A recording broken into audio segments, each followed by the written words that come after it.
Sí, es un grupo que está en creación. Yo era el primero y ahora vamos a incorporar el segundo, o sea que... anteriormente estuvo trabajando en el Instituto de Informática Europeo, el MBL, en Inglaterra, y concretamente en el grupo de genómica computacional. Y anteriormente pues, fue también en el CNV con Víctor Memoria. Y bueno, su tema me parece fascinante y yo creo que es una locura porque meternos en semejante berenjenal, porque básicamente lo que va a presentar unas nuevas aproximaciones de la genómica ya no dentro de un organismo, sino que lo que tienen ver son conjuntos de cosas, importantes regiones dentro de ecosistemas, lo que llaman los metagenomas, y bueno, más cosas que nos va a contar. Muy bien. Lo que no tenemos es... si no tienes pantalla, sí, pero se ha ido la... Esa gente se ha ido la luz, entonces no sé... Mónica, se ha ido la luz de ser la... todavía no hay luz. Sí, por eso. La charla la hemos llamado Bioinformática Integrativa en la era posgenómica y bueno, mi idea es un poco desentramar ese título y para ello bueno, pues voy a hablar de lo que yo entiendo que es la era posgenómica, aunque Chismo ya ha hablado un poco de los nuevos retos y las nuevas técnicas y la nueva información que manejamos. Contaros también un poco cuáles son las nuevas fronteras y las nuevas preguntas que podemos contestar a partir de la integración de datos y la integración de disciplinas distintas.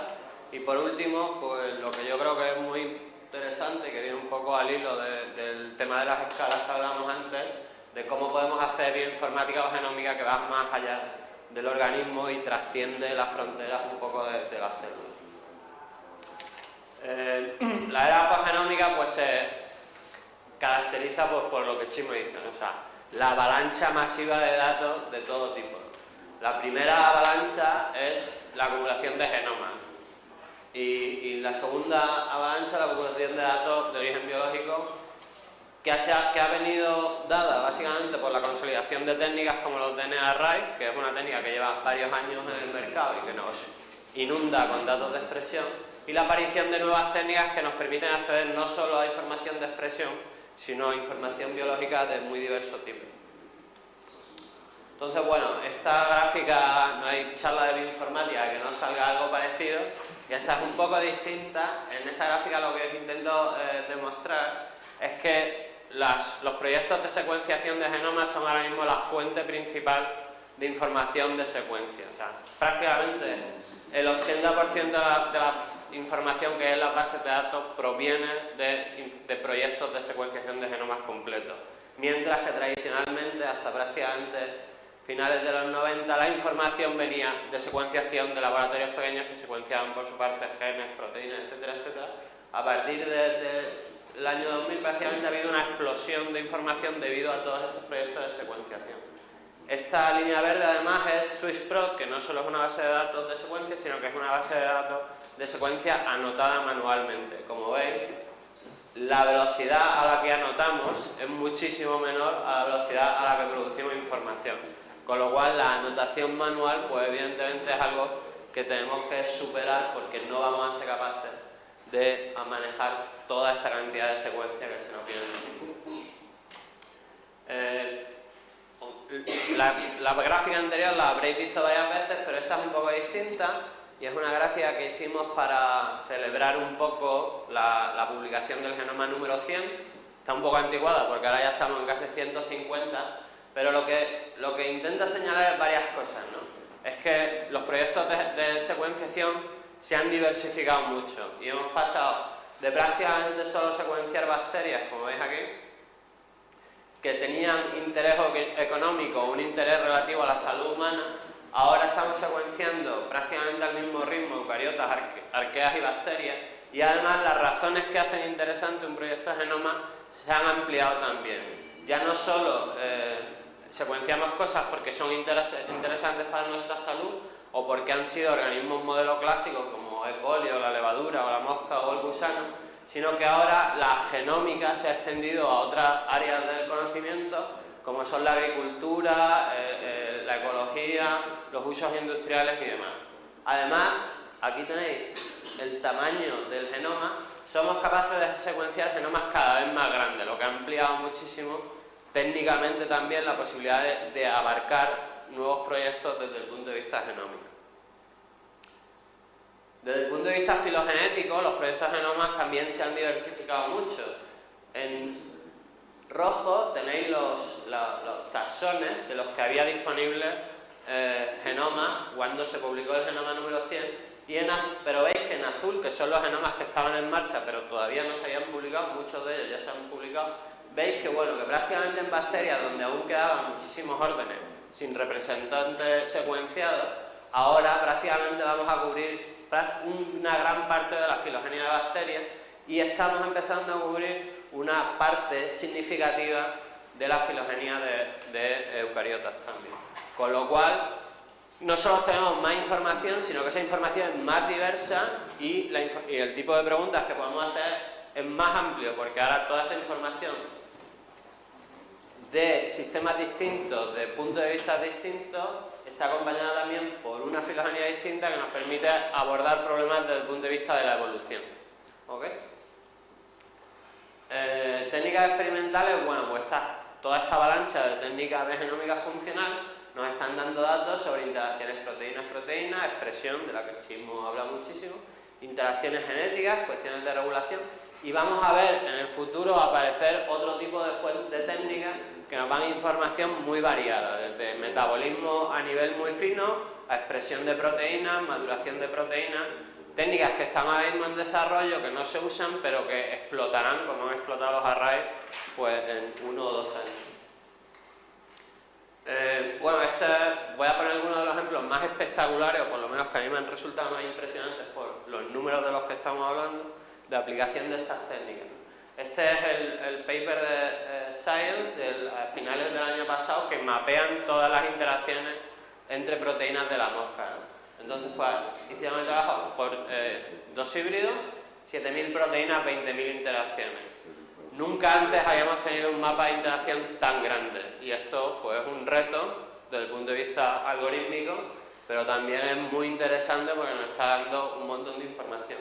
Sobre las interacciones, como veis aquí, hay colores, y esos colores pueden ser de todo tipo, desde clases funcionales a homología, a información filogenética o información como la salud. Como veis, estos señores también se molestaron en marcar los genes que tienen homólogos en humanos, que por lo tanto pueden ser interesantes desde un punto de vista médico. Datos de expresión, pequeño esquemita de arrays, no voy a decir nada porque yo ya sabía que Chismo iba a hablar de arrays, con lo cual no vamos a volver a esto. Hay variaciones sobre el tema de los arrays, y una de las cosas más interesantes también, en mi opinión, que se han hecho últimamente es lo que se llama CHIPS, Chromatin Immunoprecipitation.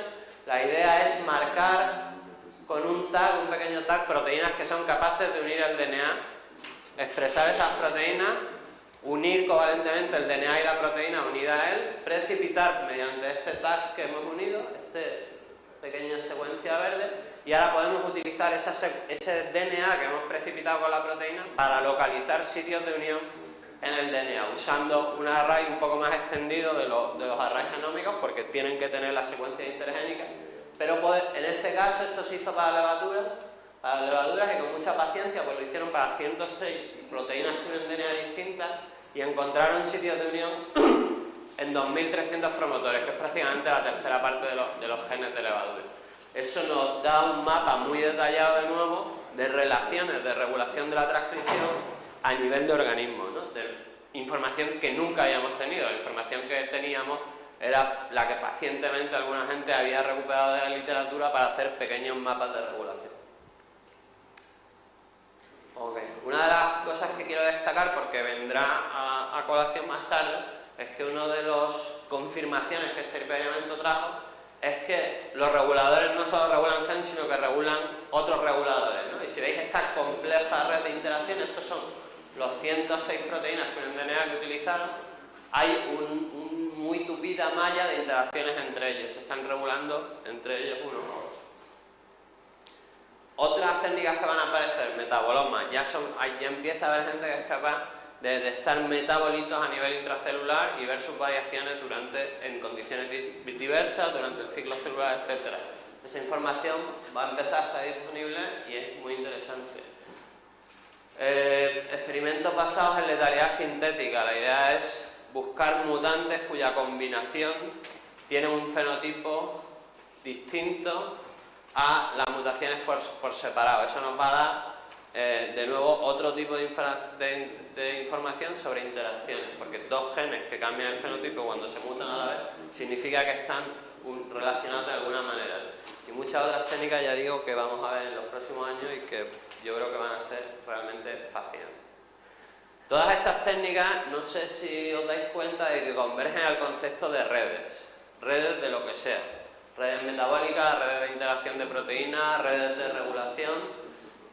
Las redes son la nueva quimera de la bioinformática, ¿no? Y hay todo un nuevo área sobre el análisis de redes que ha incorporado mucha gente de la física, de la matemática, de teoría de grafos. Y bueno, hay un gran movimiento estudiando lo que es la estructura de redes, propiedades de redes, las peculiaridades de las redes biológicas, etc. Y quizá la novedad conceptual, respondiendo a tu pregunta, es que hay mucha gente que empieza a pensar que la función no viene en la proteína, sino que la función está en la red. Y en ese sentido empieza un cambio de paradigma en el cual se intenta buscar funciones que no podemos detectar en las proteínas individualmente, que han de estar en las interacciones que se forman entre ellas. Okay. Pasando a la parte de integración, bueno, yo voy a contar un par de cosas que nosotros hemos hecho sobre integración de datos de naturaleza distinta, básicamente comparando los datos de interacciones funcionales e interacciones genéticas o interacciones de regulación, y algunas cositas también que hemos hecho en integración de disciplinas, básicamente intentando mezclar conceptos de ecología con genómica.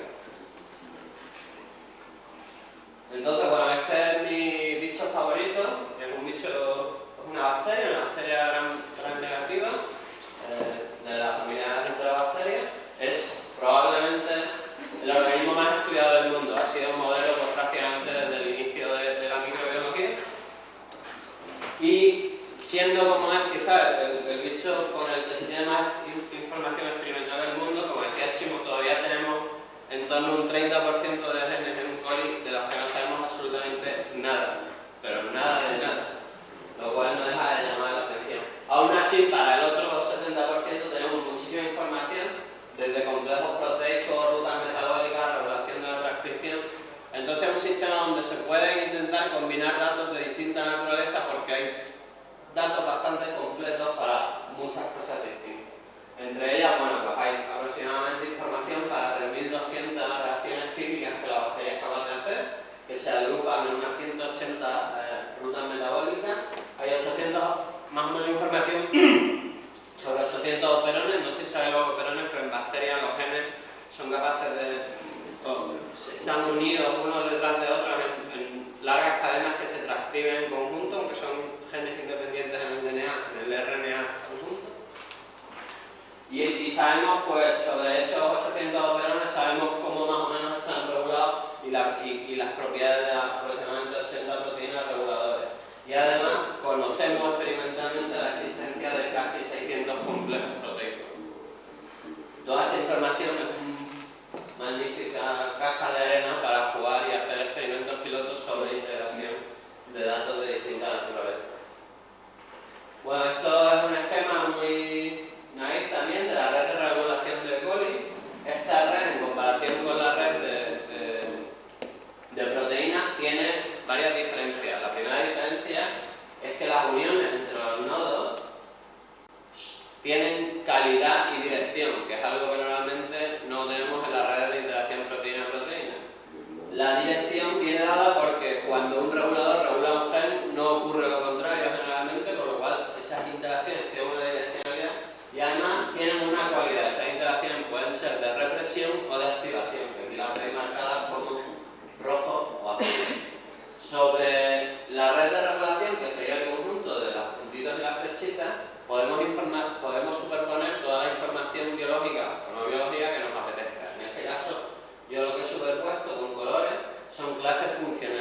ya simplemente con esta representación podemos ver que los genes que hacen cosas parecidas están regulados de forma parecida, porque vemos que aparecen grupos de colores uniformes, que los colores no están uniformemente distribuidos.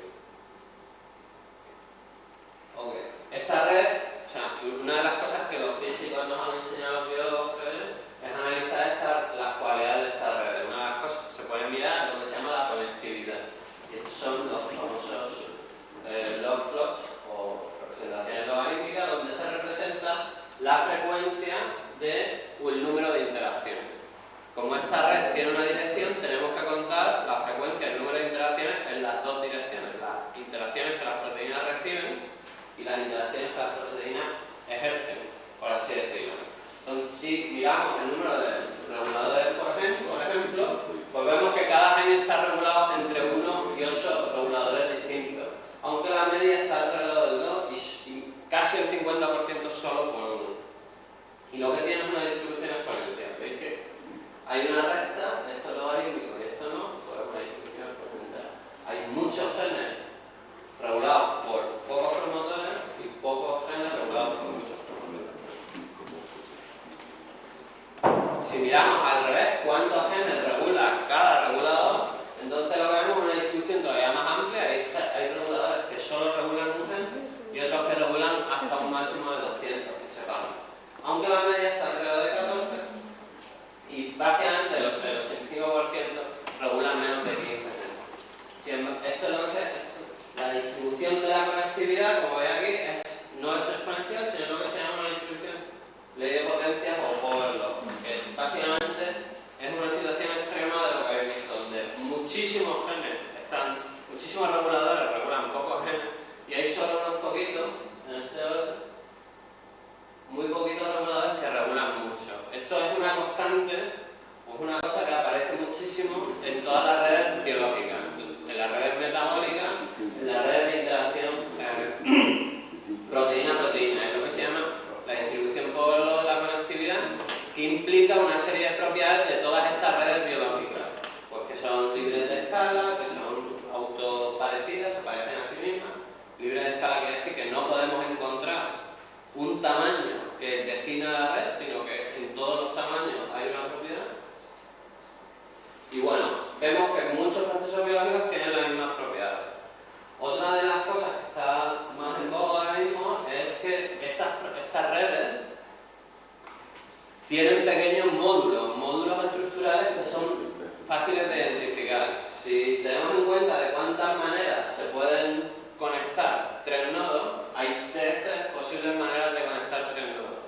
Cuando miramos la red de regulación de Coli, de estas 13 posibles maneras, no todas aparecen con la misma frecuencia. De hecho, solo 2 aparecen lo que se llama el feed-forward loop, que sería esta de aquí. ¿Veis? Donde una proteína regula otra proteína que regula otra proteína y la primera a su vez regula la última. Este tipo de módulo aparece con muchísima frecuencia, mucho más de lo que se esperaría al azar. Y la otra se llaman BFAM, o sea, son 2 proteínas que regulan genes cruzados. Este tipo de pequeños módulos o motivos aparecen muchísimo en la red de regulación de Coli y además es algo que parece que está conservado evolutivamente, porque en Saccharomyces también son solo estos dos tipos de módulos los que aparecen con más frecuencia. Además, estos módulos parece que han aparecido por convergencia evolutiva, no han sido duplicación del mismo módulo que se ha duplicado y duplicado cambiando de función, sino que cuando se analiza la similitud entre los distintos componentes de estos módulos, o sea, comparamos esta proteína con esta con esta, comparamos uno a uno los componentes de estos módulos intentando buscar relaciones de homología, vemos que no están relacionados, sino que parece que esos módulos se han ensamblado independientemente. Eso lo que nos está diciendo es que hay algo que es sustrato de evolución, hay alguna fuerza que este tipo de estructuras confiere alguna ventaja que puede ser seleccionada. Entonces, bueno, en esto también hay gente trabajando y una de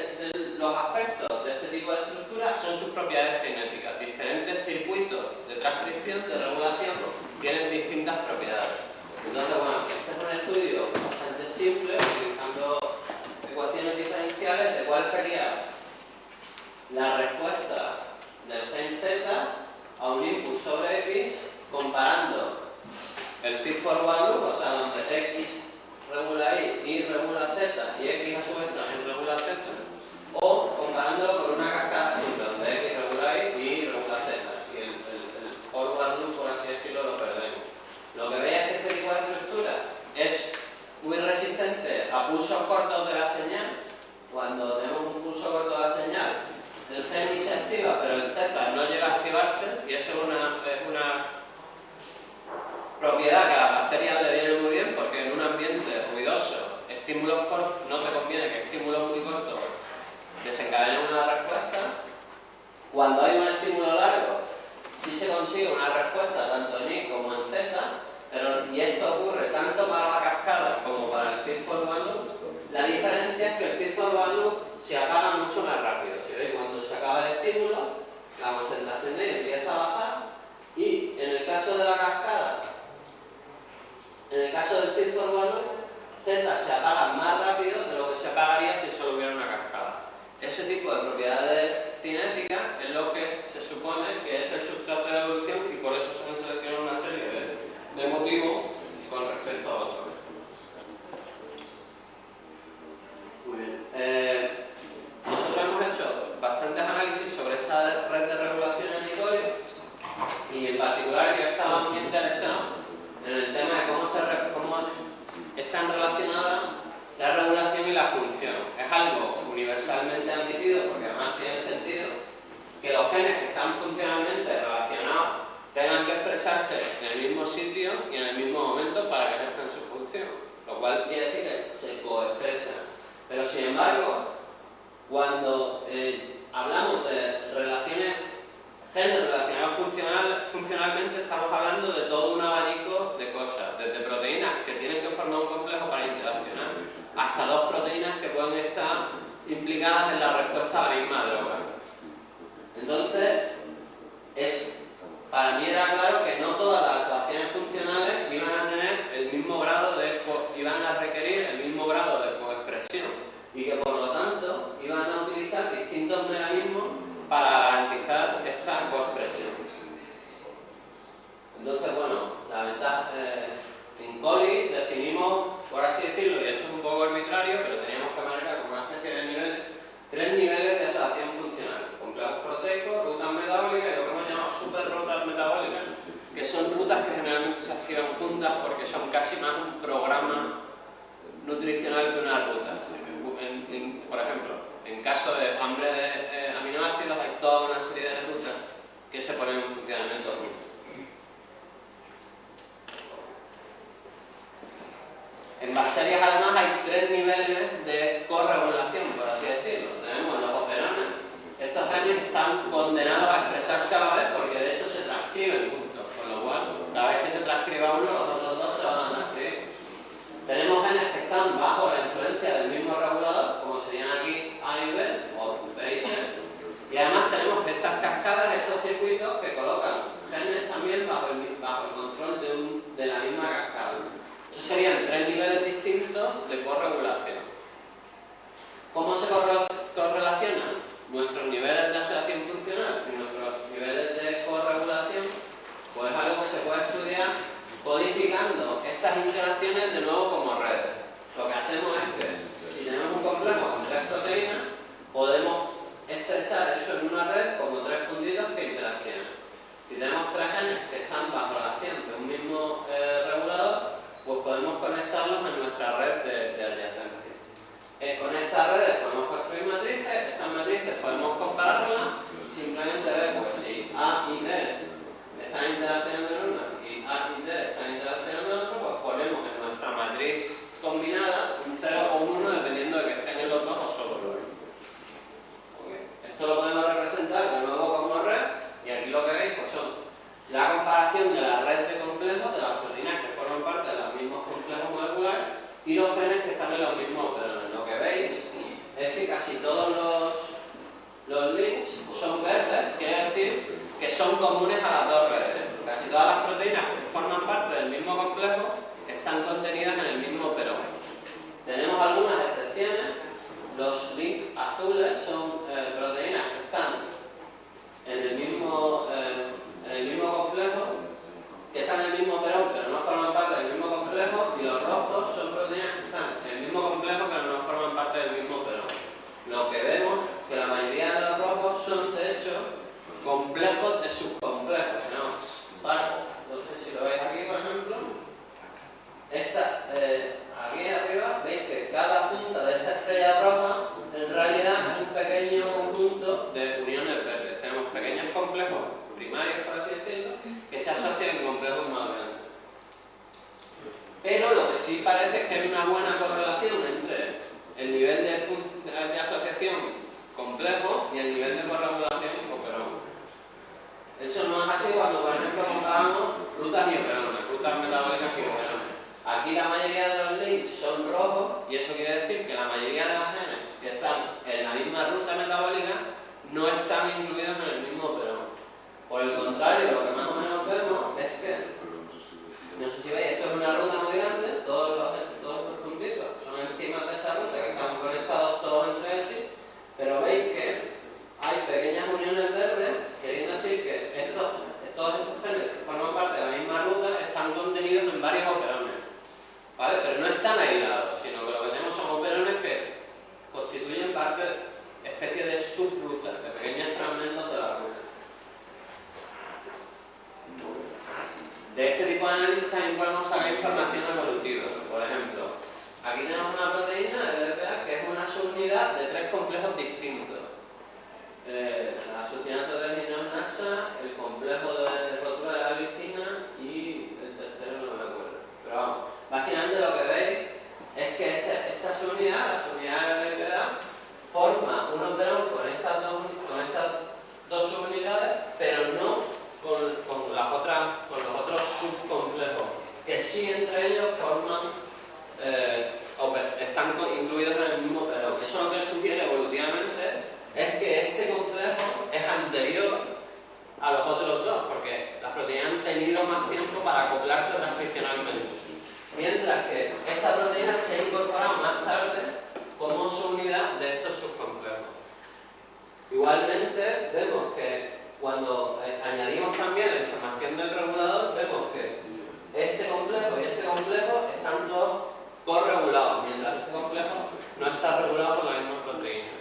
Lo cual sugiere también que este complejo ha llegado un poco más tarde a la célula, se ha formado un poco más tarde a la célula. La conclusión, así para resumir, es que cuanto más estrecha es la asociación, más estricta es la corregulación. Pero lo que nos sorprendió es que encontramos relaciones para el 60% de los pares de genes que encontramos que están corregulados a algún nivel, no sabemos cuál es la asociación funcional. Y algunas debe de haber, y de hecho la respuesta que muchas veces obtengo cuando argumento esto es que la asociación funcional es que están corregulados. No, estar corregulados no es una asociación funcional. ¿Bien? Exactamente. Entonces está claro que en la célula hay asociaciones funcionales que todavía no conocemos y muchas pueden ser superiores al concepto, por ejemplo, de ruta o de superruta. Podemos estar hablando de algo parecido a programas de desarrollo en eucariotas, en procariotas, ¿no? Conjuntos de genes que implican un compromiso de la bacteria a hacer una cosa concreta. Entonces, bueno, este es un ejemplo más o menos de lo que se puede hacer juntando información procedente de los campos, ¿no? Información funcional de complejos e información de transcripción. El otro aspecto de integración que yo quería contaros es las cosas que estamos haciendo de integrar conceptos o información que proviene de la ecología con información que proviene de la genómica. Y la idea básica es que tiene que existir una relación entre el genoma del organismo y el nicho que ocupa en un ecosistema, y además que el funcionamiento del ecosistema tiene que venir dado por el conjunto de genes y de genomas que están incluidos en ese ecosistema. El conjunto de todos los organismos que están incluidos en un ecosistema. Entonces, bueno,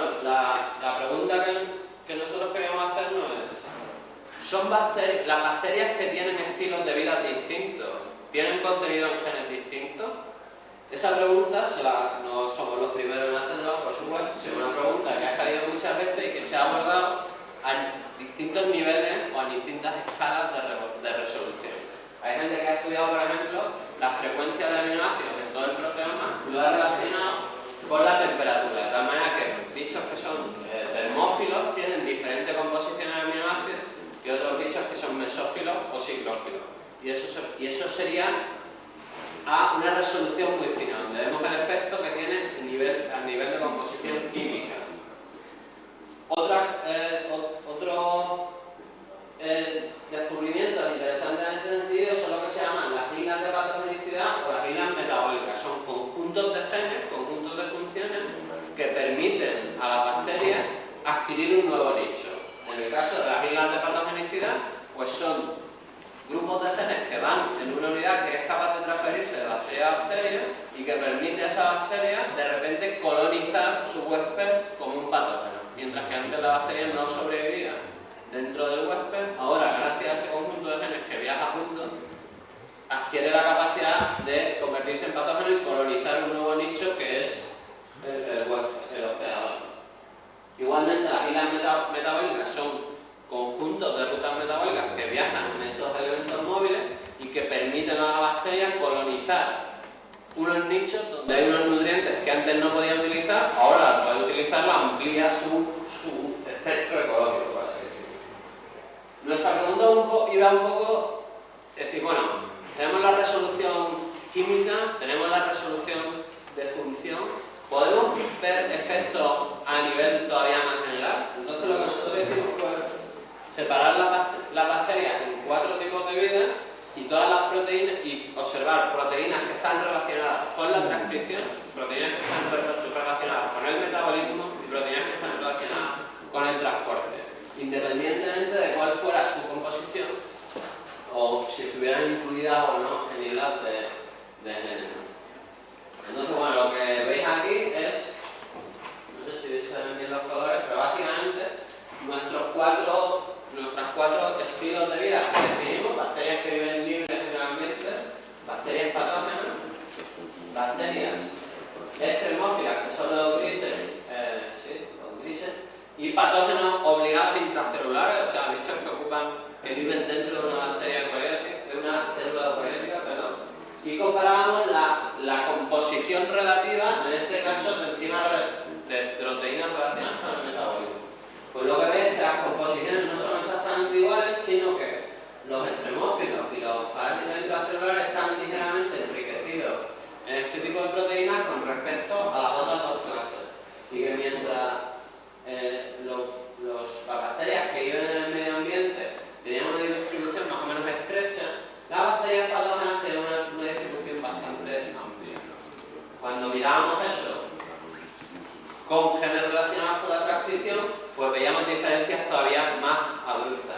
Vemos que las bacterias que viven en el ambiente, en el medio ambiente, están muy enriquecidas en proteínas relacionadas con la transcripción comparado con el resto de las clases. Entonces, bueno, hicimos otra serie de experimentos y de controles que no os voy a contar en detalle. Perdón. Una de las cosas que vimos es que podíamos utilizar la combinación de los dos parámetros para clasificar a las bacterias sobre nuestra clasificación. Entonces veis que todos los patógenos intracelulares están en este cuadrante, y es decir, que están empobrecidos en bacterias, en proteínas relacionadas con la transcripción y enriquecidos en enzimas. Todas las bacterias del medio ambiente están enriquecidas en la transcripción y tienen un contenido más o menos medio de enzimas, que los extremófilos se comportan bastante parecidos a los patógenos intracelulares, y que lo que nosotros llamamos patógenos en realidad ocupa por prácticamente todo el espectro, lo cual tiene sentido, porque en esos patógenos incluimos desde bichos muy especializados, como por ejemplo listeria o salmonela, hasta bichos que son patógenos oportunistas casi, como algunas pseudomonas que prácticamente su estilo de vida principal no es la patogénesis, sino que causan enfermedades de vez en cuando. Entonces, bueno, lo que veis es que con estos dos parámetros y un genoma cual no supiéramos nada, podríamos más o menos establecer el tipo de vida que va a llevar, o el tipo de vida de la bacteria que fuera la dueña de ese fenómeno. Entonces, bueno, las conclusiones son que ambientes más complejos, ríos, mares, el suelo, que son ambientes donde las condiciones cambian continuamente, requieren muchos más reguladores. Este dato no lo he mostrado, pero también hay una correlación entre la cantidad de proteínas dedicadas a la transcripción y el tamaño del genoma. Lo cual nos está diciendo que cuantas más funciones distintas tienes, más complejo es la maquinaria que emplea en controlarla y coordinarla. Y que en realidad nuestro análisis anterior de patógenos, nuestra división anterior era un poco artificial, y que en realidad una división más realista sería dividir las bacterias entre especialistas, aquellas que han cogido un nicho muy particular, o bien patógenos intracelulares o extremófilos viviendo allí en su fosa abisal a temperatura constante y demás, y bichos que son capaces de adaptar muchas estructuras, muchas estrategias de vida.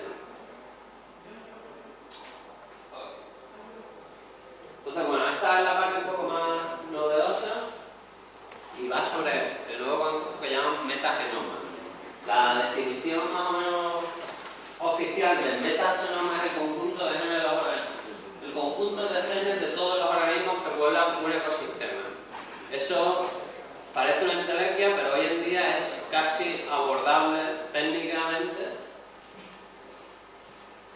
Y además no solo es abordable técnicamente, sino que es necesario. Es necesario por los siguientes motivos. Entonces, bueno, estos dos triangulitos representan más o menos lo que nosotros sabemos sobre la biosfera. Conocemos aproximadamente 1,5 millones de especies animales, 250.000 especies de plantas y 200.000 especies de microorganismos. Este conocimiento no se corresponde en absoluto con la distribución que esas clases tienen en la naturaleza. Animales y plantas son solo una pequeña parte de la biosfera y la gran mayoría son microbios, de los cuales no sabemos prácticamente nada.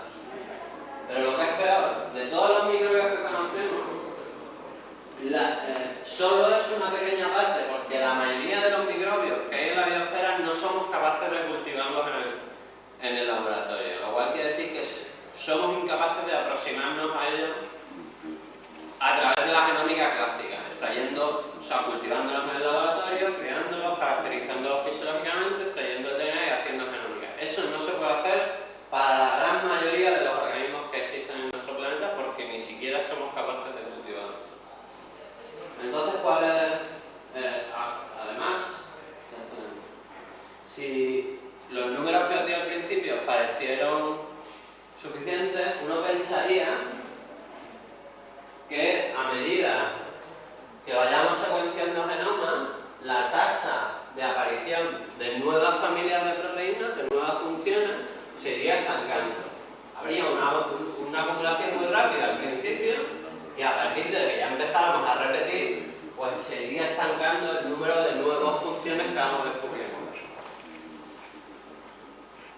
Lo que sabemos es que no estamos para nada, no hemos llegado a ese platón, ni siquiera estamos cerca, sino que la acumulación de nuevas familias de proteínas con cada genoma que aparece sigue estando en la zona lineal.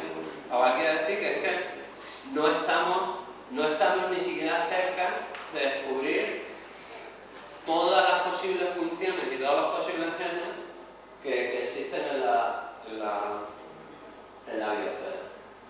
Entonces, bueno, pues la aproximación es esta idea del metagenoma que consiste en extraer DNA directamente del ecosistema. Se coge un trozo del suelo, se trata químicamente de unos ciertos protocolos y eso nos permite extraer DNA de alto peso molecular. Ese DNA se puede clonar y secuenciar como si se fuera un genoma. Si la librería que secuenciamos es suficientemente grande, estaremos abarcando gran parte del genoma del ecosistema, del metagenoma. Como supondréis, esto técnicamente es muy complicado y para los bioinformáticos supone además un reto porque estamos hablando de ensamblar muchos genomas a la vez a partir de secuencias que no sabemos de qué genomas son. técnicamente es muy complicado, pero hay gente que lo está haciendo. Entonces, bueno, aplicaciones de esta idea, pues básicamente son muchísimas, pero las más comunes hasta ahora son, por ejemplo, hacer perfiles de la filogenia bacteriana de los ecosistemas. Usando esas librerías uno puede buscar concretamente por genes ribosómicos en toda esa librería, secuenciar los RNA ribosómicos y hacer perfiles de distribución de especies en niveles distintos del ecosistema. Otra cosa que la gente está haciendo es buscar actividades enzimáticas en esas librerías. Esas librerías se clonan en coli, en bacillus y en 2 o 3 organismos de amplio espectro, y ahora se ensaya una serie de actividades enzimáticas para las cuales no tenemos enzimas todavía, a ver si en ciertos ecosistemas somos capaces de encontrar esas nuevas actividades. Y bueno, por supuesto, la exploración de este tipo de librerías metagenómicas está haciendo aparecer más y más nuevos genes. Entonces, bueno, hasta ahora el concepto metagenómica era algo que se estaba haciendo a muy pequeña escala. Básicamente eran grupos individuales que estaban haciendo librerías de nichos ecológicos muy concretos, básicamente. Generalmente en ecosistemas muy contaminados, porque la idea era enriquecer el metagenoma en cosas destinadas al uso ambiental, genes relacionados con la resistencia a metales pesados, la degradación de compuestos tóxicos, todo ese tipo de cosas.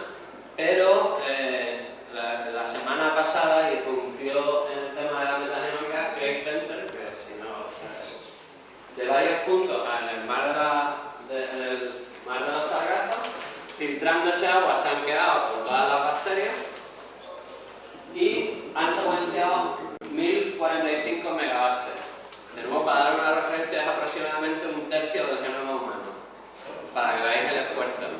Para daros también una referencia temporal, el genoma humano tardó varios años en hacerse. Estos señores aseguran que cogieron las muestras en mayo y entregaron el paper en noviembre, lo cual que os da una idea del potencial secuenciador que hay ahora mismo en el mundo. Entre este 1045 megabases secuenciadas, que son aproximadamente 250 veces el genoma de coli, existen 1,2 millones de proteínas nuevas. De nuevo, para dar una referencia, 1,2 millones de proteínas es aproximadamente lo que hay ahora mismo en las bases de datos. Lo cual quiere decir que esta aproximación ha duplicado de la noche a la mañana las bases de datos de proteínas. Por medio de diversos parámetros estadísticos, estos señores han estimado que estas proteínas pertenecen a aproximadamente 1400 especies distintas, que es lo que ellos dan como el límite, como el número más probable de especies presentes en el mar de los Sargassos. De estas 1400 especies distintas, 140 son completamente nuevas, o sea, su RNA ribosómico no se parece, o no se parece al nivel de especie a ninguna especie que conozcamos.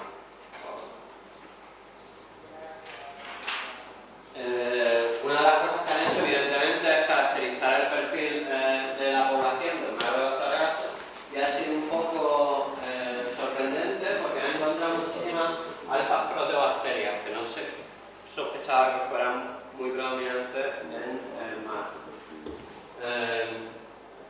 Además, este perfil, por supuesto, no se parece en absoluto al perfil de la información que disponemos. La información que nosotros disponemos, tenemos mucho más genomas disponibles de gamma proteobacterias que de alfa proteobacterias, por ejemplo.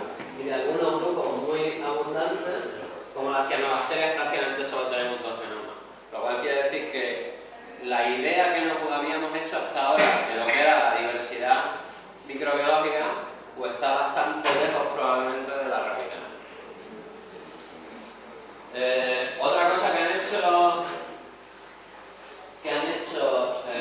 estas personas es, por supuesto, clasificar funcionalmente, basados en similaridad y homología, pues el 1.200.000 proteínas que han encontrado.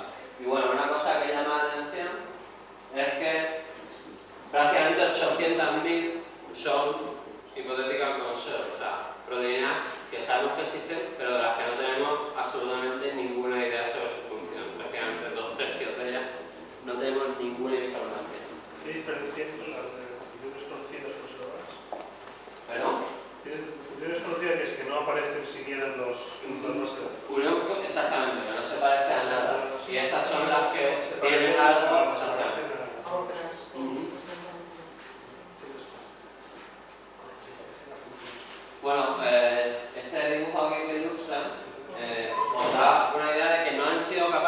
ensamblar ningún genoma completo, pero sí han sido capaces de ensamblar trozos bastante grandes. De hecho, el trozo continuo más grande que tienen tiene 250 kilobases, que es bastante prácticamente, dependiendo del tamaño de la genoma, pero entre un cuarto y un sexto del tamaño de una bacteria tipo, lo cual es bastante grande. Y han conseguido formar lo que llaman scaffolds, o sea, la estructura, aunque no tengan toda la secuencia completa, pero sí tienen scaffolds de hasta 3 megas, que es prácticamente el genoma completo. O sea, que por medio de esta técnica han sido casi capaces de reconstruir genomas completos. Han estimado también la inversión que sería necesaria para reconstruir los genomas completos de las especies más abundantes. Calculan que deberían de haber secuenciado entre 10 y 30 veces más de lo que han hecho. Lo cual, conociéndolos, no me extrañaría que el próximo paper fuera exactamente eso y fueran capaces de ensamblar genomas completos de especies nunca cultivadas, lo cual parece un reto. Referido también al tema de las escalas, quiero llamar la atención sobre el tema de las proteínas asignadas a la transcripción. Las proteínas asignadas a la transcripción es muy bajo, prácticamente el 1%. Curiosamente, cuando nosotros hicimos el análisis de especies en concreto, lo que encontramos es que, no sé si os acordaréis, está bastante atrás, claro, en un extremo, o sea, casi todos los puntos verdes estaban a este lado de la gráfica, que quiere decir enriquecidos en la transcripción y más o menos medio en encima, pero en la esquina de aquel lado había 4 puntitos verdes. Esos 4 puntitos verdes, que no se corresponden con todos los demás bichos ambientales y que están enriquecidos en enzimas y empobrecidos en transcripción, son precisamente especies marinas. De tal manera que aquí vemos otra vez similitud de escala. El metagenoma tiene las mismas propiedades que los genomas individuales.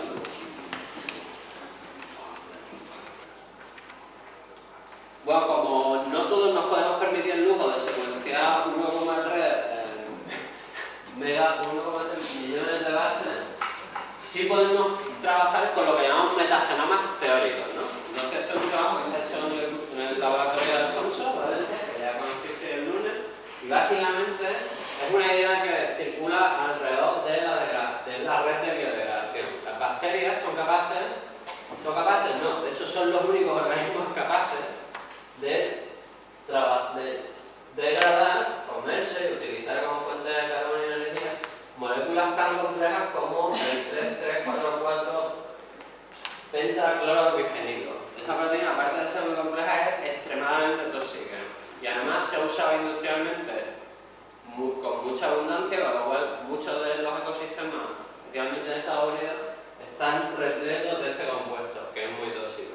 Entonces hay un interés por saber qué hacen las bacterias con él, qué bacterias son capaces de comérselo, cuando se lo comen, en qué lo transforman, porque tampoco queremos que lo transformen en algo todavía peor, con lo cual hay mucho interés sobre cuál es la ecología de estas moléculas y el metabolismo que se encarga de ellas básicamente es bacteriano. Entonces Alfonso y sus colaboradores lo que hicieron fue coger todas las enzimas que se sabe que están relacionadas con la degradación de compuestos aromáticos y ponerlas juntas en una red metabólica independientemente de la bacteria en la que estuvieran. Por eso lo llamamos un metagenoma teórico, porque es asumir que toda la biosfera fuera un solo metagenoma y nos estuviéramos en la parte de ese metagenoma que se encarga de la degradación de aromática. Entonces, bueno, no voy a poner toda la red porque es muy compleja, pero básicamente el esquema podría ser este. Esta red que se forma es una red que tiene forma de embudo. Y entonces lo que ocurre es que los compuestos van convergiendo hacia nodos y esos nodos acaban en lo que llamamos el metabolismo central bacteriano. En este embudo somos capaces de encontrar patrones, como por ejemplo que los compuestos de mayor peso molecular entran al embudo muy arriba, mientras que los pequeños entran más abajo.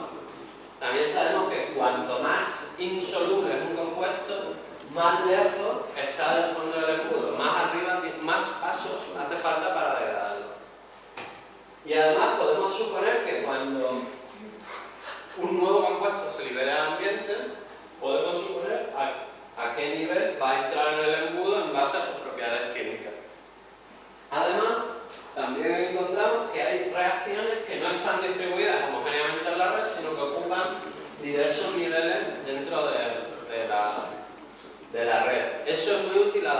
diseñar lo que se llama rutas sintéticas, organismos que tienen rutas producidas por ingeniería genética, tenemos que intentar que la ruta que generamos artificialmente cumpla estos parámetros para que funcione. ¿Okay? Y volviendo al tema de las escalas, lo curioso es que este metagenoma teórico que no existe sigue cumpliendo las propiedades de las redes metabólicas de organismos concretos. Entonces, como decía antes, esto es de nuevo una representación de los plots y vemos que la conectividad en esa red sigue una distribución por log exactamente igual que el metabolismo de una sola bacteria. De nuevo, las propiedades de una bacteria son extendibles a las comunidades de bacterias.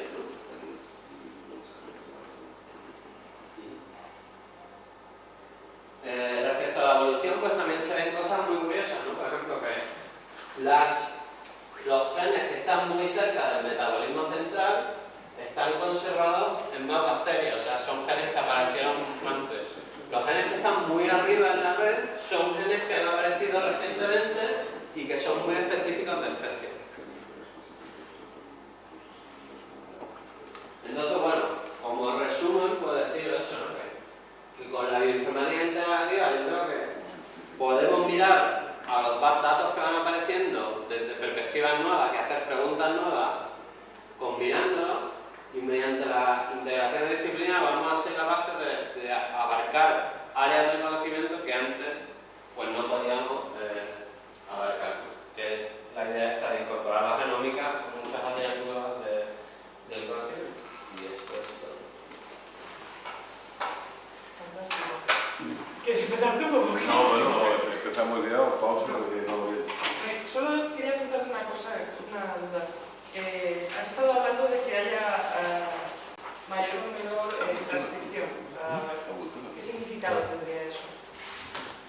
Mayor o menor transcripción, más Sí. mayor o menor proteínas relacionadas. Proteínas relacionadas con transcripción o no. ¿Qué significado biológico tendría que haya? Pues un poco yo creo que ya lo menciono, o sea, la idea es que bacterias que viven en sistemas en condiciones más complejas y más cambiantes requieren una batería más grande de sistemas de control. Por un lado, para ser capaces de responder a un mayor número de señales distintas, y además para ser capaz de integrar más eficientemente un mayor número de señales. Esa es la interpretación que yo hago. Por eso, bacterias que viven en ecosistemas muy estables, como por ejemplo son los extremófilos, pues si tú piensas un parque de Yellowstone, pues probablemente lleven a la misma temperatura y la misma concentración de sal en los últimos 30.000 años. Básicamente, esos bacterias prácticamente no tienen reguladores transcripcionales, porque no los necesitan. No tienen señales a las que responder. Igualmente, bacterias que viven dentro de células eucariotas. La célula eucariota es la que garantiza que su ambiente va a ser muy estable, con lo cual no necesita cambiar el patrón de expresión, no necesita proteínas que regulen tu transcripción.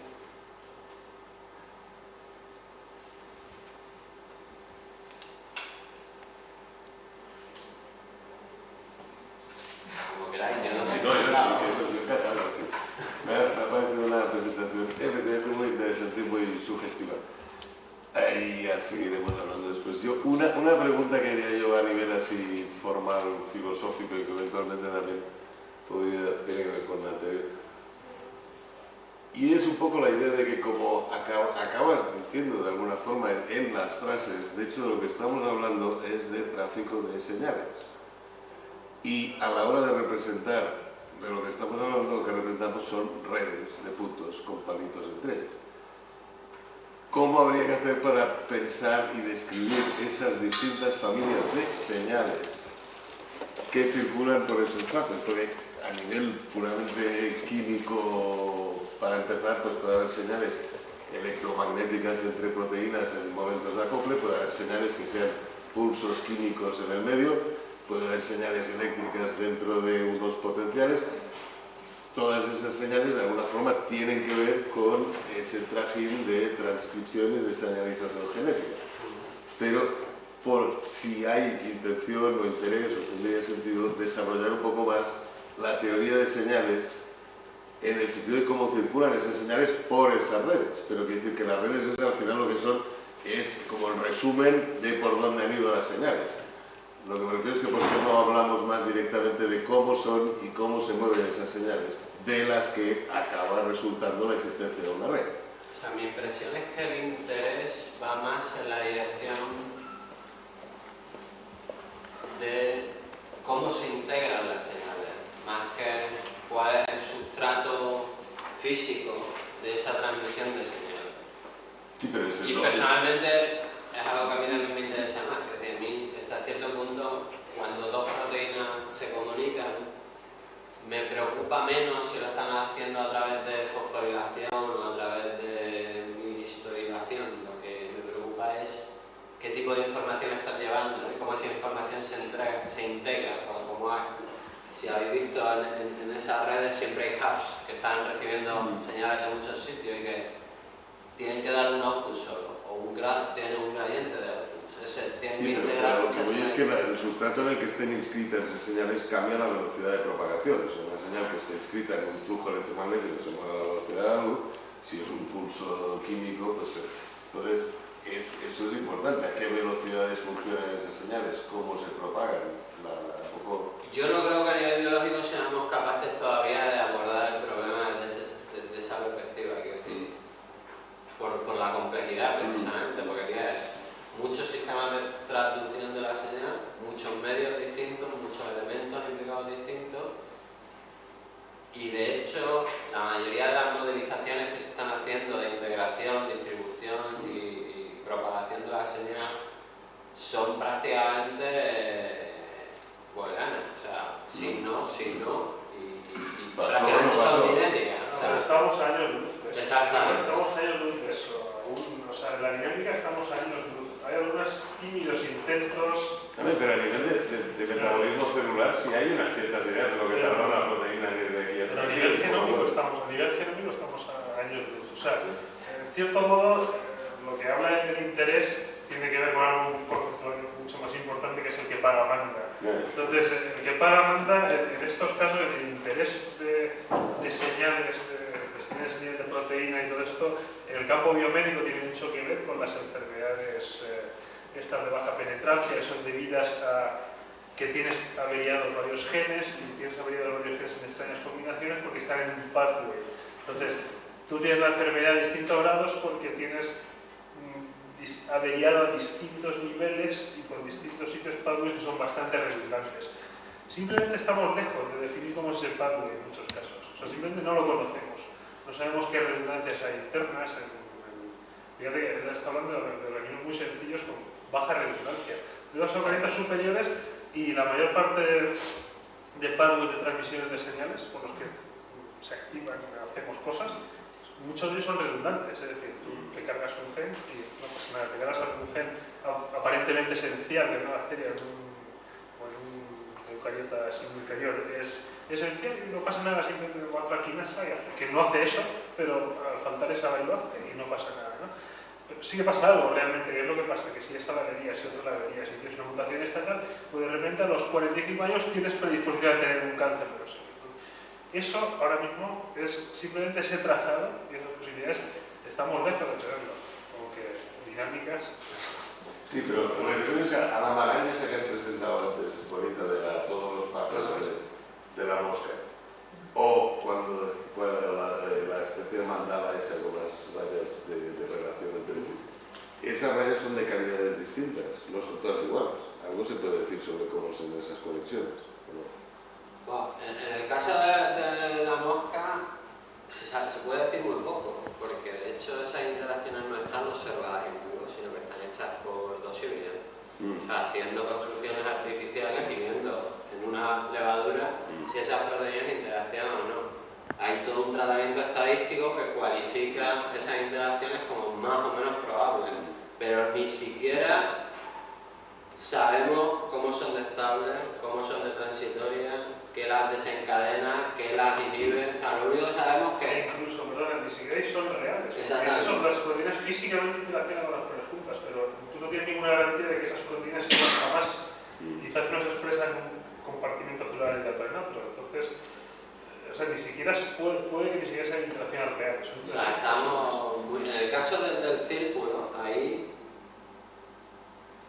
tenemos, por lo menos son de la misma cualidad, o sea, sabemos que las proteínas se unen al DNA, pero de nuevo, ahí está superproduciendo una proteína en un medio constante, o sea, esa interacción que estás forzando, tú no sabes cuándo ocurre, en qué condiciones ocurre, qué constante de afinidad hay entre la proteína y el DNA, porque tú estás monoprecipitando. Hombre, sabes que por debajo de cierta afinidad probablemente no pescarías el DNA, pero de ahí para arriba no tienes ni idea. Entonces, todo ese tipo de parámetros que serían fundamentales para hacer el análisis del que tú sugieres, es que, como dice Chimo, estamos a años luz de tener nada parecido, o sea, ni siquiera una referencia, una escala en que medirlo, ni siquiera somos capaces de imaginarlo.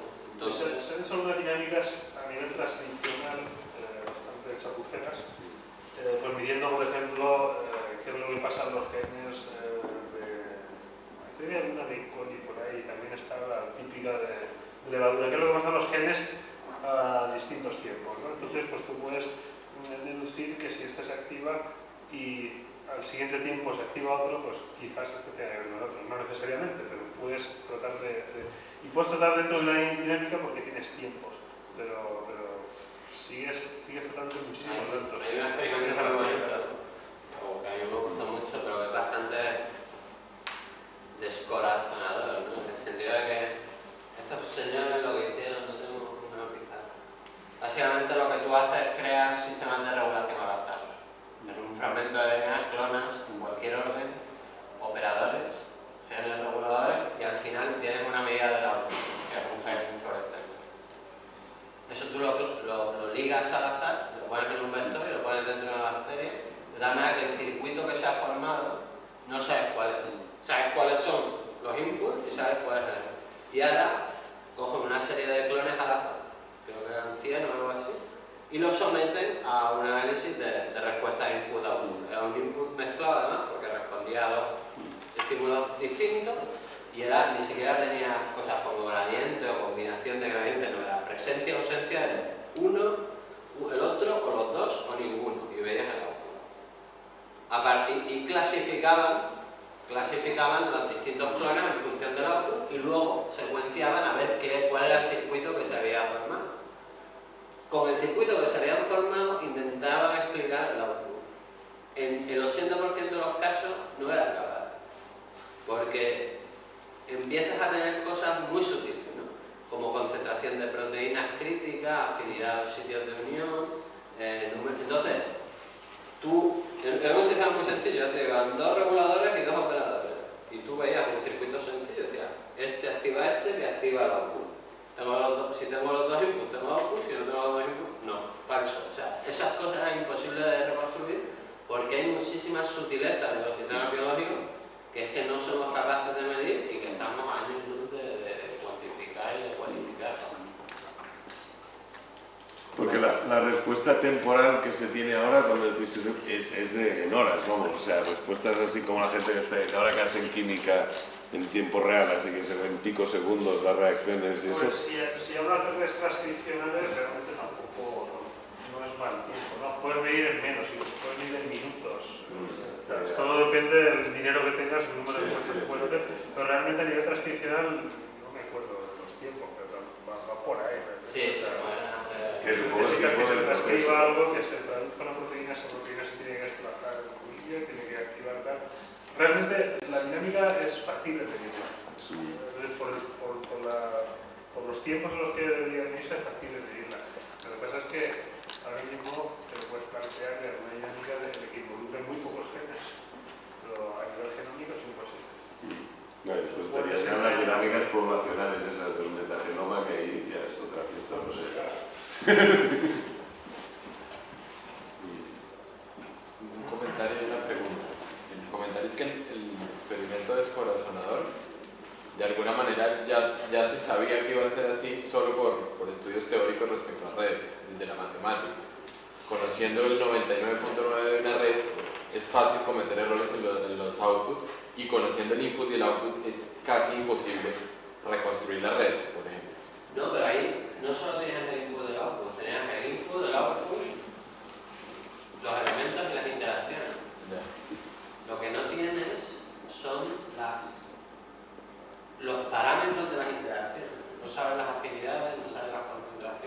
velocidad de la señal y todo eso. Claro, todo ese tipo de cosas no las sabes. Y esas cosas que en la mayoría de los casos intentamos obviar, y en la red esa de Coli que yo me he dibujado con los coloritos y tal, yo estoy súper contento con ella, pero ahí hay muchísimos parámetros que no conocemos. En muchos casos, por ejemplo, cuando dos activadores actúan sobre un gen, en la mayoría de los casos ni siquiera sabemos cuál es la lógica del sistema, ni siquiera sabemos si es un AND o un OR. Entonces, digamos que lo que quiero comentar es que eso proviene más de un problema teórico que biológico o químico o físico. Es decir, que ya se sabe que eso le pasa a las redes. Cambiar un pequeño parámetro digamos, nos desubica completamente en la comprensión global. Y entonces esa era un poco mi pregunta. ¿Cómo se involucran estudios abstractos, por ejemplo matemáticos que trabajan en teoría de grafos o en autómatas? Cada vez hay más matemáticos, o sea, la teoría de grafos es una explosión total en biología, digamos. O sea, el campo de la aplicación de teoría de gráfica de biología, que es para base, viene de la física. Y bueno, a partir de su trabajo yo creo que hay cada vez más físicos interesados en muchos aspectos de la genómica, ¿no? Ahora, viendo todas las análisis espectrales, esa es otra de las cuestiones que están más de moda en biología genómica, ¿no? Hacer análisis espectrales desde genomas hasta oligonucleótidos, Entonces, bueno, cada vez hay más influencia. Claro, o sea, yo creo que la idea viene donde decía Chimo, ¿no? O sea, antes para los físicos no éramos atractivos, la biología no era atractiva en ese sentido porque no había datos. O sea, operar con dos datos pero no tiene tanta gracia. Ahora que empieza a haber muchos datos y que la estadística empieza a ser mucho más fundamental, los análisis sólidos sobre datos masivos empiezan a ser más datos, hay más gente viniendo de esos campos.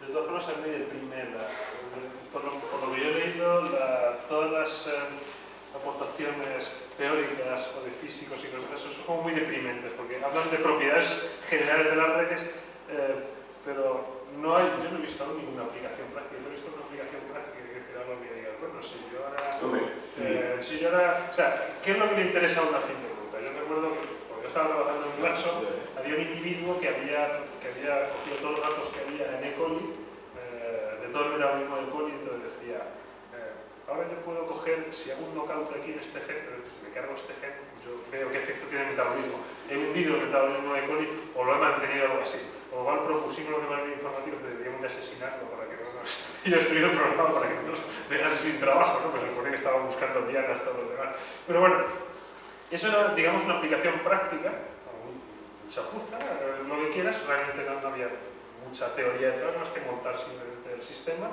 con sus ecuaciones, sus constantes de equilibrio y tal, y ver dónde se sabía, porque no en todos los sitios sabía.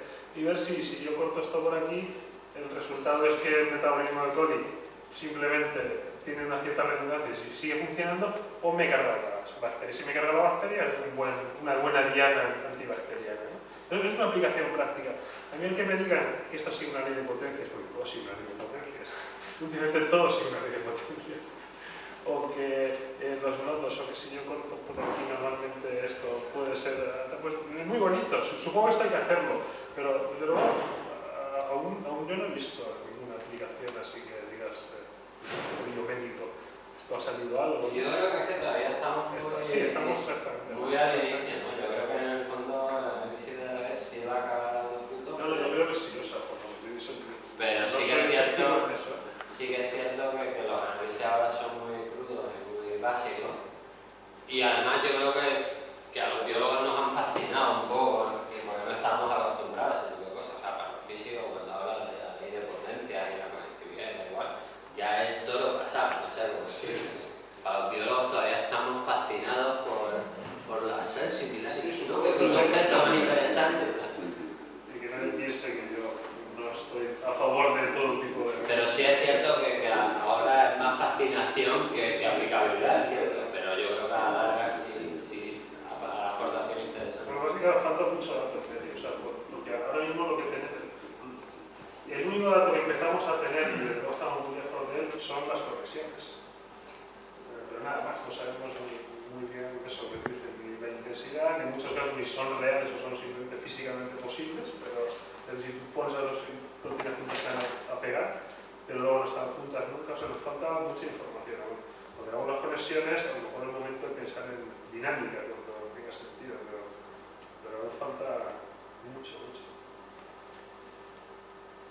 Y lo malo es que no es fácil sacar esta información experimental.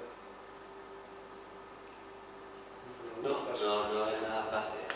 Y vamos, empieza a haber técnicas cada vez más sofisticadas, ¿no? Por ejemplo, pues prácticamente, por lo que yo tengo entendido, los genes bidimensionales prácticamente van a desaparecer, porque ya se puede hacer análisis espectroscópico de solución, ¿no? Entonces, pues ya vamos a tener información ya no del RNA, sino de cada proteína, cada concentración en cada momento. Eso está llegando.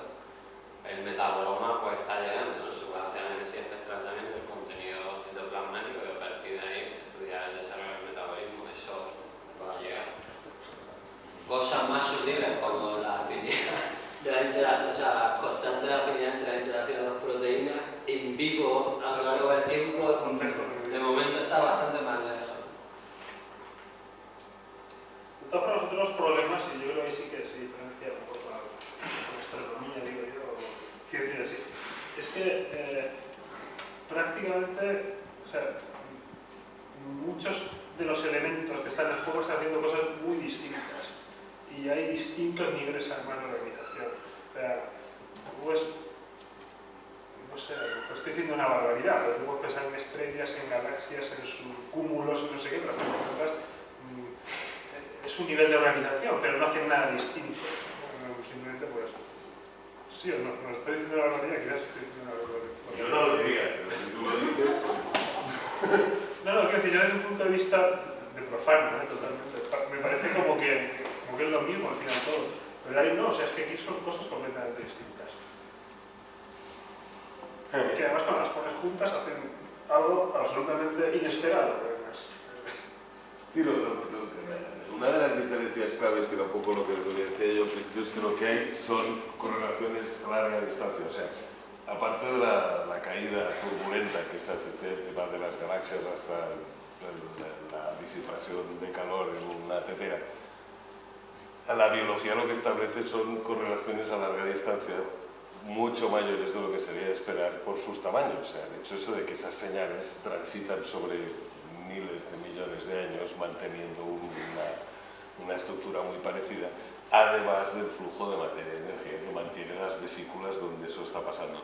O sea que hay un nivel de organización ahí de varios planos de metagenoma, lo que sea, sería una forma de plantearlo, que sí es distinto de lo que pueda ser, entiendo yo, pues el cosmos. Pero la cosa no es tanto que las cosas sean iguales, es más bien las conexiones que tienen a larga distancia unas con otras.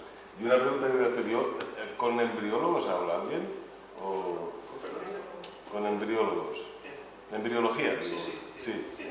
Que si habláis con embriólogos y conoces a alguien que se dedica a eso. Bueno, O sea, en particular no, pero sí que he visto que hay unos trabajos de arrays con biología, pero la verdad es que no los he seguido. Sí, pero eso lo ¿cuál estudio de expresiones de determinadas épocas del desarrollo? Se cultivan las células, se cogen en un estadio, se hace en biotecnología de plantas, para desarrollo de plantas, luego pues en el hito de mar y todo esto. Y es coger un blastocisto de un estadio determinado, sacar el mensajero y mediante arrays pues calcular la cantidad de expresión, los genes que están expresando. Y hay estudios de eso. Sí, yo estoy Moscas, de hecho, tienen hecho todo el mapa desde cigoto hasta adulto, con la pupa, todos esos estadios que yo ignoro porque no soy oncólogo, pero que tienen ellos también definidos. Tienen una serie temporal que de hecho debe ser de las más largas que hay, porque los primeros estadios del desarrollo creo que tienen puntos cada 2 horas, luego cambia cada 2 días y al final cada semana, pero tienen básicamente todo el mapa de desarrollo de la mosca.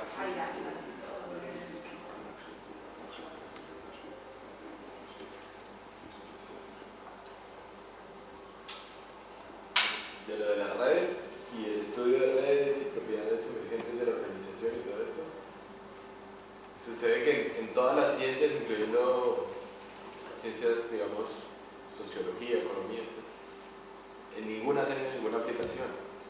Casi en ningún sitio tiene aplicación, pero hay como un acumulado de intuición gigantesco respecto a que promete. ¿Y DHL cómo gana dinero? O sea, DHL gana dinero optimizando sus redes de transporte y los mecanismos de Es circulación. un poco lo que yo comentaba. Pero Luego no había- pones puntos y hacen algo que no te esperabas. El propio es emergente.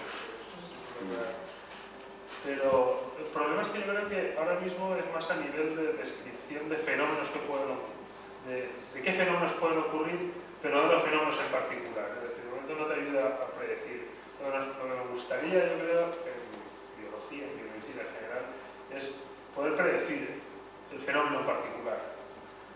No saber que... O sea, a mí no me sirve nada saber que me voy a encontrar un fenómeno nuevo, igual, no lo sé. Lo que me interesa es qué fenómeno si lo puedo predecir. Entonces yo creo que el problema es que falta un llenar con información ese hueco. Y no sé, ahora mismo yo creo que faltan muchas medidas. Nos estamos quejando de que tenemos demasiados datos, pero realmente para algunas cosas hacen falta muchos más datos. Y yo no creo que esté muy claro el tratamiento cómo hacerlo. Por ejemplo, hay mucho debate en cómo reconstruir redes de interacción génica, interacción transcripcional, que es un poco las redes más claras, ¿no? Que decían de famoso, porque realmente otras de proteínas tú sabes que se pegan, no sabes cuándo, cómo, qué intensidad. La red transcripcional, si algo se activa y luego activa algo, está activando. Es decir, ahí es como más claro, ¿no? En ese aspecto.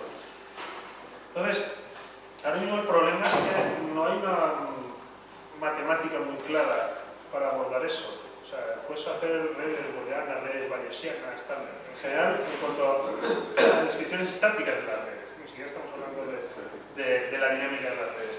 Entonces, el problema es que necesitas una cantidad de medidas tan alta que de momento no las puedes conseguir. Lo mismo para reconstruir redes bayesianas necesitas el orden de 2 elevado a n medidas siendo n el número de elementos en la red para hacer una estimación decente con estos parámetros. Tienes 6.000 genes, tienes 4.000 y pico de mecónico, no puedes hacer 2 elevado a 4.000 medidas. No puedes plantear un experimento de esa medida, dimensionado. Probablemente en el futuro se pueda. De momento lo que se está haciendo es aproximaciones mixtas en las cuales tú conoces parte de la red y entonces miras a ver si en un experimento de raíz te falta o te sobra algún elemento. Ese tipo de abordajes sí que se pueden hacer. Una red que hace esto y entonces también es o sea, sí, puedes hacer análisis en mutantes y observar la perturbación. Sí, pero lo que quiero decir es que incluso así, realmente el tamaño de la red que tú puedes analizar es muy pequeño. Nosotros hemos hecho, por ejemplo, red teórica de interacciones en levadura. No dejas en la red teórica. Si tú empiezas a poner valores de P, encuentras muy pocas interacciones que... Bueno, un número muy alto, pero aún así probablemente menos de las que hay realmente. Porque tú todas las correlaciones de gen con gen que tienes, pues muchas de ellas te pueden salir a esos niveles por azar. Ten en cuenta que puedes hacer una red posible de interacciones de 6.400 genes por 6.400 genes, estás haciendo simultáneamente 6.436, cuando son 3 millones, bueno, no sé. 36 millones de test simultáneamente, con lo cual es un nivel de test múltiple muy elevado, ¿no? Entonces, y además una aproximación simplemente orientativa, porque a fin de cuentas correlación no es una prueba de interacción, es una sugerencia de interacción. Entonces, es muy elusivo. Si te vas a algo más tipo prueba, que como sería la red bayesiana, realmente necesitas para entrenar la red, necesitas 2 elevado a n. Entonces, no tienes puntos. El otro problema que yo he añadido al análisis teórico de los sistemas biológicos es que todo ese tipo de predicciones, por ejemplo, se está haciendo con metabolismo, requieren un criterio de optimización. Entonces, en la modelación del metabolismo, por ejemplo, cuando no se tienen los parámetros, uno lo que dice, bueno, como no sé los parámetros, voy a suponer que la bacteria lo que quiere es producir biomasa. Con lo cual, en tu red tienes una salida de biomasa, tú ajustas todos los parámetros de tal manera que las salidas, la biomasa se El problema es que yo no creo que los criterios de optimización biológicos sean tan evidentes, ¿no? Incluso cuando tú intentas predecir tu red, intentas optimizarla y tal igual, no hay ninguna razón para que los sistemas vivos utilicen los sistemas más sencillos, sino que pueden ser muy complicados o muy redundantes y no haberse eliminado durante la evolución. O haberse seleccionado el primero que apareció, aunque no sea el óptimo. Entonces, todas las aproximaciones teóricas que buscan una optimización de un principio, aunque sea un principio de diseño, se van a encontrar con el obstáculo de que la naturaleza optimiza cosas que no ni siquiera sabemos cuáles son. ¿Bien? Entonces, incluso las aproximaciones teóricas yo creo que van a ser proclives al error por eso, porque muchas veces no sabemos lo que la naturaleza está optimizando. En el caso de las redes metabólicas, por ejemplo, hay una cosa muy interesante. Las redes de biodegradación. Esos compuestos son muy estables químicamente, de hecho, por eso solo hay unas cuantas bacterias que las degraden. Y romperlos es muy costoso energéticamente. O sea, normalmente para romper una de esas moléculas necesitas como una ruta con 15 enzimas, de las cuales varias son oxigenasas, que están quemando oxígeno y ATP continuamente, son complejos muy grandes. O sea, la bacteria realmente está haciendo un esfuerzo muy grande para extraer muy poca energía de esos compuestos, porque si ya ves son 12 carbonos, o sea, que tampoco hay mucho que rascar. Entonces, hay estudios que demuestran que hay compuestos, o que demostraron en su día, que hay compuestos que son integradables, porque la energía que se obtendría de degradarlo es menor de la que requiere romperlos, químicamente, un análisis puramente químico. Bueno, pues se ha descubierto que hay bacterias que lo hacen. Entonces, ¿por qué una bacteria rompe una cosa que no le genera